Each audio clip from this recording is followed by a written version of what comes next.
We're back now with a close look at a case that is receiving much less attention than that of Jeffrey Epstein, but is remarkably similar in almost every aspect. A man of power and money under arrest for abusing underage girls, with graphic new evidence of his alleged crimes playing out in court. Naason Joaquin Garcia leads a church that calls itself the Light of the World. It claims 5 million members in 58 countries, including churches in all 50 American states. Garcia says he is the apostle of Jesus.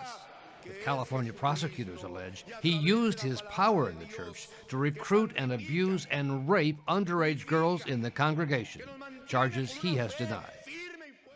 In a 2-day hearing this week in Los Angeles to determine if Joaquin Garcia should be kept behind bars while he awaits trial, the state attorney general's prosecutors revealed some of the sordid evidence they say they have against him.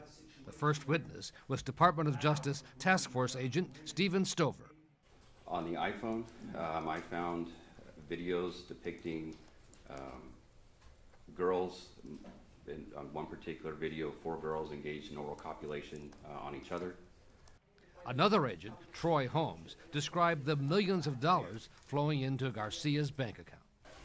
Wells Fargo sent me what's called a suspicious activity report, or commonly known as a SAR, and it had information that they thought was suspicious regarding an account open in the benefit of Mr. Garcia. Would it be correct that account received approximately $5 million over the course of 1 week in June? Yes, it would be. Joaquin Garcia's lawyers told the judge he should be released. First, that he had no criminal record.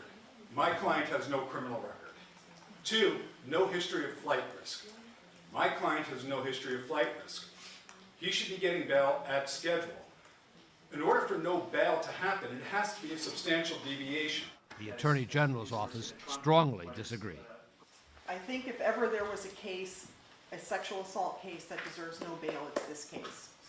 In this instance, as the court is aware, the court must presume that the charges are true, and the charges are serious and they are violent against young girls in this case. We have a situation where we have a defendant who has used his power in the church to take advantage of young girls. He has used co-defendants to solicit and groom young girls so that they can service him in a sexual way. And prosecutors said there is evidence that the church leader was helped in the abuse of the young girls by their own parents. The parents of the girls in this case, the victims in this case, actually facilitate their abuse because they believe it to be a blessing to those young women.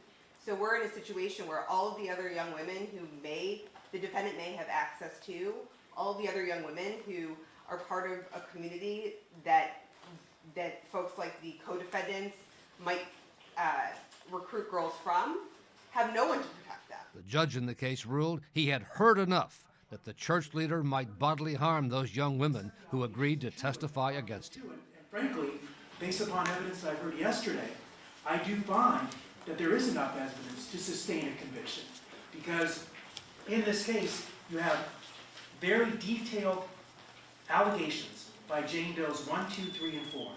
You also have an inordinate amount of pornography, child pornography, videos on Mr. Garcia's telephone and iPad.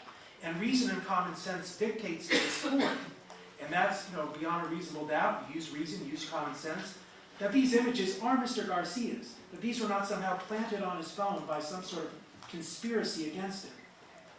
So I find that in this case that there is certainly enough evidence to sustain a conviction, and I do find that he is a great risk to the community. The use of religion in this case, the way he has power over these people as a leader of his church, religion was used against these girls. They were told that they didn't comply, they were sinning. They were told that if a king can have mistresses. And what is particularly disturbing to the court is the allegation that essentially that they would be going against God if they disobeyed the apostle, that is defendant Garcia, and that essentially because he is the apostle, he had carte blanche and could do what he wanted.